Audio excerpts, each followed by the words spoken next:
Hello friends, तो welcome to our channel. I hope you all are well. तो आज हम लोग आईसीआर सिस्टम को पढ़ेंगे। इसमें हम लोग सबसे पहले आईसीआर सिस्टम के बारे में जानेंगे, उसके बाद आईसीआर सिस्टम के ऑब्जेक्टिव्स को पढ़ेंगे, टाइप्स ऑफ आईसीआर सिस्टम पढ़ेंगे, उसके बाद इवैल्यूएशन ऑफ आईसीआर सिस्टम को पढ़ेंगे। तो वीडियो को एंड तक देखना मत भूलिएगा, ये काफ़ी इंपॉर्टेंट टॉपिक है, ये सिलेबस में है, तो आईसीआर सिस्टम को हम लोग को पढ़ना है। सबसे पहले देखिए आईसीआर सिस्टम का फुल फॉर्म क्या होता है। तो आईसीआर सिस्टम का फुल फॉर्म होता है information storage and retrieval system. Retrieval का मतलब होता है कि किसी भी इंफॉर्मेशन को वापस लाना या तो किसी भी इंफॉर्मेशन को पाना। जैसे ही कोई यूज़र जो होता है सिस्टम में किसी इंफॉर्मेशन को सर्च करता है, तो जो सिस्टम है वो अपने अंदर से जो उसके अंदर स्टोरेज इन्फॉर्मेशन है उसमें से ढूंढ के इन्फॉर्मेशन को यूज़र को प्रदान करता है। तो इसी चीज़ को बोला जाता है रिट्राइवल, की कुछ चीज़ को हम लोग क्या कर रहे हैं, वापस ला रहे हैं। तो आपको आईसीआर सिस्टम का फुल फॉर्म याद रहेगा। आई से इंफॉर्मेशन, एस से स्टोरेज, आर से रिट्राइवल, एस से सिस्टम। तो आईसीआर सिस्टम याद रखना है आप लोग को, information storage and retrieval system. अब देखिए,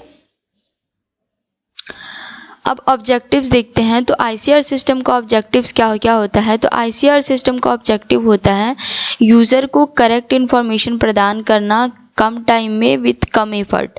यूज़र का एकदम कम एफर्ट लगना चाहिए, एकदम कम टाइम लगना चाहिए और उसको एक प्रॉपर इन्फॉर्मेशन मिलना चाहिए। सेकेंड थिंग, आईसीआर सिस्टम जो होना चाहिए कि इंफॉर्मेशन फैसिलिटेटर होना चाहिए। एक यूज़र और सिस्टम के बीच में जो है आईसीआर सिस्टम एक इंफॉर्मेशन फैसिलिटेटर होना चाहिए। जैसे ही यूज़र ने कुछ इन्फॉर्मेशन सर्च किया वैसे ही क्या होना चाहिए कि आईसीआर सिस्टम को इन्फॉर्मेशन देना है। थर्ड है कि मिनिमम टाइम, जैसे ही यूज़र ने कुछ इन्फॉर्मेशन को सर्च किया एकदम से कम टाइम में क्या होना चाहिए कि इन्फॉर्मेशन यूज़र को मिलना चाहिए एकदम लेस टाइम में। नेक्स्ट है, फोर्थ है यूज़र फ्रेंडलीनेस।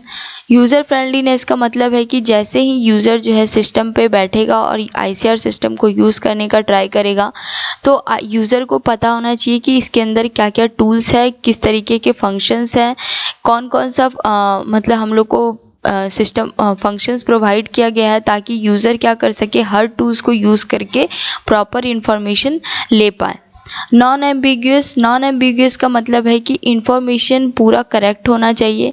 अगर यूज़र स्क्रू ड्राइवर सर्च कर रहा है तो उसको स्क्रू ड्राइवर से ही रिलेटेड इंफॉर्मेशन मिलना चाहिए, ट्रक ड्राइवर नहीं मिलना चाहिए। जैसे बहुत बार होता है कि हम लोग कुछ सर्च करते हैं तो उससे रिलेटेड इन्फॉर्मेशन हम लोग को मिलने लगती है, अगर वो इन्फॉर्मेशन सिस्टम में ना हो तो ऐसा नहीं होना चाहिए। जो इन्फॉर्मेशन यूज़र के द्वारा सर्च किया है वही मिलना चाहिए, वो नहीं है तो अदरवाइज़ नहीं मिलना चाहिए। तो ये होता है नॉन एम्बिग्यूअस का मतलब। तो हम लोगों ने समझा सबसे पहले आईसीआर सिस्टम का फुल फॉर्म, जिसमें आई से होता है इन्फॉर्मेशन, एस से स्टोरेज, ए से एंड, आर से रिट्राइवल, फिर सिस्टम। तो information storage and retrieval system. फिर इसके ऑब्जेक्टिव्स को पढ़ा हमने कि कम टाइम में हम लोग कम मेहनत के साथ हम लोग को एक प्रॉपर इन्फॉर्मेशन मिलता है। इन्फॉर्मेशन फैसिलिटेटर होना चाहिए, मिनिमम टाइम होना चाहिए, यूज़र फ्रेंडलीनेस होना चाहिए, नॉन एम्बिग्यूअस होना चाहिए। अब हम लोग पढ़ेंगे types of ICR system. ICR system के टाइप को आपको डिटेल वाइज नहीं पढ़ना है, बस आपको जानकारी होना चाहिए कि आईसीआर सिस्टम का क्या क्या टाइप्स होता है। पहला होता है database management system, text travel system, management information system, decision support system, knowledge base system. अब हम लोग एक एक करके इसके बारे में जानेंगे। डाटाबेस मैनेजमेंट सिस्टम एक टाइप का ऐसा होता है जिसमें कि डाटा क्या है, पूरा स्टोर है और जैसे ही कोई यूज़र ढूंढता है तो उसको इन्फॉर्मेशन मिल जाता है। तो डाटाबेस मतलब कि एक स्टोरेज डाटा से आप लोग क्या कर रहे हैं, इन्फॉर्मेशन को रिट्राइव कर रहे हैं। इसका जो एग्जांपल होता है डीबीएमएस का एग्जांपल है ओपेक। नेक्स्ट है टेक्स्ट ट्रैवल सिस्टम। कभी कभी यूज़र जो होता है पूरा लैंग्वेज वाइज सर्च करने लगता है, तो उस टाइम पे भी इंफॉर्मेशन क्या करना है, सिस्टम को प्रदान करना है, तो टेक्स्ट ट्रैवल सिस्टम में यही आता है। नेक्स्ट है आपका management information system. Management information MIS भी एक टाइप का डाटाबेस मैनेजमेंट सिस्टम है। इसमें क्या होगा कि आप जैसे यूज़र को सर्च कर रहा है तो उसके अल्टरनेटिव आपको भी रिजल्ट मिलेगा।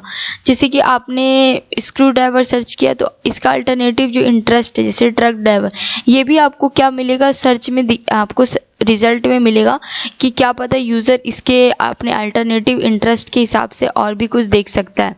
तो मैनेजमेंट इंफॉर्मेशन सिस्टम में ये होता है। Decision support system, decision support system का मतलब ये होता है कि इसमें बहुत सारे वेरियस टूल्स होते हैं, ग्राफिकल रिप्रेजेंटेशंस होता है, चार्ट्स होता है। तो उसके हिसाब से क्या किया जाता है, टाइम टू टाइम जो ऊपर का जो मैनेजमेंट, टॉप लेवल मैनेजमेंट को चेंज किया जाता है यूज़र के क्यूरी के हिसाब से। तो ये होता है डिसीजन सपोर्ट सिस्टम। नेक्स्ट आता है knowledge based system. Knowledge based system में आपका आता है एक्सपर्ट सिस्टम। एक्सपर्ट सिस्टम के बारे में मैं एक डिटेल वीडियो में आपको पूरा कंप्लीट इन्फॉर्मेशन दे दूंगी कि एक्सपर्ट सिस्टम क्या होता है। उसके बाद एक्सपर्ट सिस्टम जो होता है आपका एआई पे बेस्ड होता है। तो आपको बस समझना है कि जो एक्सपर्ट सिस्टम है वो आर्टिफिशियल इंटेलिजेंस पे वर्क करता है और वो जो है किसमें के अंदर आता है, तो नॉलेज बेस्ड सिस्टम के अंदर। तो अभी हम लोगों ने समझ लिया कि डाटा बेस्ड सिस्टम क्या होता है। एक पूरा डाटा आपका स्टोरेज है सिस्टम में, आप उसको रिट्राइव कर रहे हैं। इसका एग्जांपल है ओपेक। टेक्स्ट रिट्राइवल सिस्टम जब यूज़र लैंग्वेज बेस्ड सर्च करने लगे, MIS कि आपको अदर अल्टरनेटिव से भी रिजल्ट मिलता है। डिसीजन सपोर्ट सिस्टम जो है आपका रिलेटेड रखता है टॉप लेवल के मैनेजमेंट से। इसमें बहुत सारे चार्ट्स होते हैं, टूल्स होते हैं जो कि यूज़र के सर्च के हिसाब से क्या होता है, मैनेजमेंट को चेंज करने का कोशिश करते रहते हैं। फिर नॉलेज बेस्ड सिस्टम में आपका एक्सपर्ट सिस्टम आता है। तो आपको इस टॉपिक में से मात्र 2 चीज़ याद रखना है कि सबसे पहले तो ओपेक किसका एग्जांपल है, तो DBMS का, और एक्सपर्ट सिस्टम किसके अंदर आता है, तो नॉलेज बेस्ड सिस्टम के अंतर्गत आता है। अब नेक्स्ट हम लोग समझते हैं कि आप ICR सिस्टम को इवैल्यूएशन कैसे करेंगे, कि कैसे पता लगाएंगे कि ICR सिस्टम किस टाइप का अच्छा है कि कैसा है। तो सबसे पहला तो पॉइंट आता है कवरेज, कि वो कितना कवरेज करता है, कितने डॉक्यूमेंट्स को, कितने टाइटल्स को किस तरीके से कवरेज कर रहा है, यूज़र के सर्च करने पे कितने उसको मिल पा रहा है कि नहीं मिल पा रहा है, वो आता है आपका कवरेज के अंदर। कॉस्ट बेनिफिट, ICR सिस्टम को बनाने में कितना खर्च आ रहा है। टाइम, वो कितने कम टाइम में क्या कर रहा है, यूज़र को इन्फॉर्मेशन दे पा रहा है। कंप्लीटनेस एंड रेलिवेंस, मतलब कि वो यूज़र के रेलिवेंट इन्फॉर्मेशन दे पा रहा है कि नहीं। फिर नॉइज़ रेशियो पे, नोवेलिटी रेशियो पे, प्रिसीजन रेशियो पे, रिकॉल रेशियो पे और फॉल आउट रेशियो पे हम लोग एक ICR सिस्टम को इवेल्युएट करते हैं। अब हम लोग सारे रेशियो को एक एक करके समझेंगे। कि सबसे पहले देखते हैं कि प्रिसीजन रेशियो और रिकॉल रेशियो क्या होता है। हम एक एग्जांपल से समझेंगे। मान लीजिए कोई एक सिस्टम है जिसमें हम लोग को A+B डॉक्यूमेंट को रिट्राइव करना है सिस्टम से, जिसमें कि A डॉक्यूमेंट क्या है, रिट्राइव्ड है, हमने रिट्राइव कर लिया, वापस ले लिया। B डॉक्यूमेंट को हम लोगों ने रिट्राइव नहीं किया है। और टोटल रिट्राइव करने के बाद हम लोग को पता चल रहा है C+D डॉक्यूमेंट हमारे सिस्टम में ही रह गया है, जिसमें से C डॉक्यूमेंट जो है यूज़र के रेलिवेंट है और D डॉक्यूमेंट जो है यूज़र के नॉन रेलिवेंट है। तो देखिए यहाँ पे जैसे कि A डॉक्यूमेंट जो हमारे रिट्राइव्ड हो चुका था, B डॉक्यूमेंट हमने रिट्राइव नहीं किया था और हम लोग को करना था A+B डॉक्यूमेंट्स रिट्राइव। उसके बाद नॉन रिट्राइव्ड में हमारा C डॉक्यूमेंट जो है इन्फॉर्मेशन के यूज़र के रेलिवेंट था, D डॉक्यूमेंट यूज़र के रेलिवेंट नहीं था। तो बट हम लोग को, और ये जो C+D डॉक्यूमेंट हमारे सिस्टम में ही रह गया। तो टोटल यहाँ पे रेलिवेंट डॉक्यूमेंट हो जाते हैं A+C, नॉन रेलिवेंट डॉक्यूमेंट हो जाते हैं B+D और टोटल डॉक्यूमेंट हो जाता है A+B+C+D। अब हम लोग प्रिसीजन रेशियो पढ़ेंगे क्या होता है। प्रिसीजन रेशियो में आपका आएगा A, जितने हम लोग को डॉक्यूमेंट्स को रिट्राइव करना था और जितना हम लोगों ने पहले कर लिया तो A, और टोटल कितना रिट्राइव हमने सिस्टम में हमने किया था स्टार्टिंग में A+B गुना 100, यह आपका होता है प्रिसीजन रेशियो। रिकॉल रेशियो में क्या आएगा, A, सब जितना आपने सबसे पहले रिट्राइव कर लिया बटा टोटल रिट्राइव डॉक्यूमेंट्स। इसमें C भी रिट्राइव्ड में आता है और A भी रिट्राइव्ड में आता है। Total number of retrieve document बटा total number of relevant document बटा total number of relevant documents in a system. तो यहाँ पे सब रिकॉल रेशियो में वही आएगा सबसे पहले कि जितना हम लोगों ने सिस्टम में पहले रेलिवेंट डॉक्यूमेंट को देख लिया, उसके बाद बटा सिस्टम के अंदर कितना रेलिवेंट डॉक्यूमेंट है। प्रिसीजन रेशियो में क्या होगा कि आपने किसी डॉक्यूमेंट में आपका कितना रेलिवेंट डॉक्यूमेंट है और उस डॉक्यूमेंट के अंदर टोटल कितना फाइल है। रेलिवेंट भी होना चाहिए, नॉन रेलिवेंट भी चलेगा। तो ये होता है प्रिसीजन रेशियो। आपको इसमें से एग्जाम्पल से समझ के रखना है, क्योंकि प्रिसीजन रेशियो और रिकॉल रेशियो में बहुत ज़्यादा कन्फ्यूज़न होता है। कभी कभी एग्ज़ाम में क्वेश्चन आ जाता है, आपको क्वेश्चन दे दिया जाएगा प्रिसीजन रेशियो रिकॉल रेशियो निकाल के दिखा दो, तो आपको पता होना चाहिए कि किस तरीके का इसका फॉर्मूला है, किस तरीके से निकलेगा। अब हम लोग समझेंगे fall out ratio. Fall out ratio क्या होता है? It shows how many non relevant documents out of the total number of document in the store have been retrieved by the retrieval system.